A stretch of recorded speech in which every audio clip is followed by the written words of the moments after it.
In this video, we're going to look at the mass spectrum of a chlorine molecule and explain why there are 5 different peaks and what is responsible for each of these peaks. For a diatomic element such as chlorine, there would be 5 peaks in the spectrum. Sketch and explain the shape of the spectrum produced. The first really important thing here is to think about why there would be different peaks, and this is due to the different isotopes. Chlorine has 2 isotopes.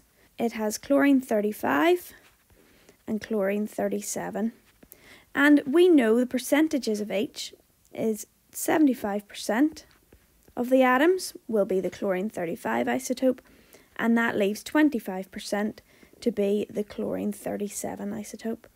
So there are a few different species options that can cause the peaks. When they're bombarded with the electrons, then they break up in different ways. So there could be a chlorine 35 that causes a peak, and there could be a chlorine 37 that causes a peak, and that would give us a mass to charge ratio of 35 and 37.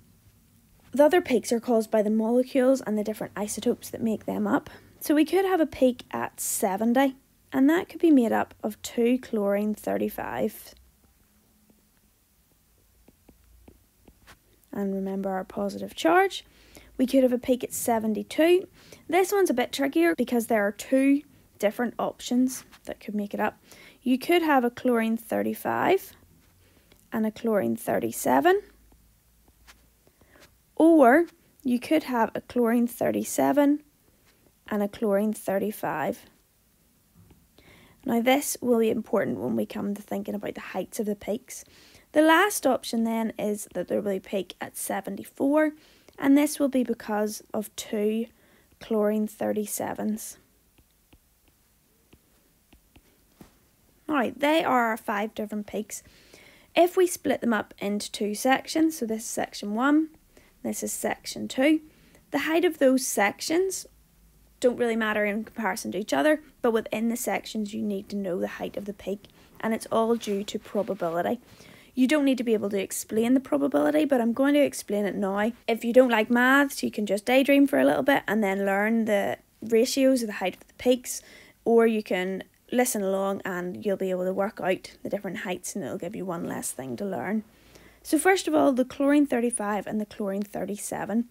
So the chances of getting a chlorine 35 or a peak at 35 is going to be 75%, which is 3 out of 4. Our chances of getting a peak at 37, because of the chlorine 37, is going to be 25%, which is 1 out of 4. That means the height comparison is going to be a 3 compared to a 1. So the peak for chlorine 35 will be 3 times higher than the peak at 37. So if we do a peak here at 35, it will be 3 times the size of the peak at 37. You could use a ruler to measure these. I'm just going to do it by eye, something like that. That's a bit more straightforward. Now comes the trickier part. So the peak at 70. It is going to be caused by 2 chlorine 35s. Now the rules in probability is we have the and, or, and there's 2 different rules. And we need to multiply, or we have to add. So at 70 we need a 35 and a 35, so we're going to multiply. The chances of getting our first chlorine 35 is 3 out of 4 chance, and we need another chlorine 35, so we have to multiply that by 3 out of 4. When you're multiplying fractions, you multiply the top and multiply the bottom, so we have a 9 out of 16 chance that it's going to be 2 chlorine 35s and a peak at 70. Our peak at 72 then, we can have a chlorine 35, which is 3 out of 4, multiplied by a chlorine 37, which the probability is 1 out of 4. Or we can have a chlorine 37, which is 1 out of 4, and a chlorine 35, which is 3 out of 4. So we end up with the 2 different options, both of which have a 3 out of 16 chance. And if we remember this rule, the OR rule, so if we have two options, then we add them together.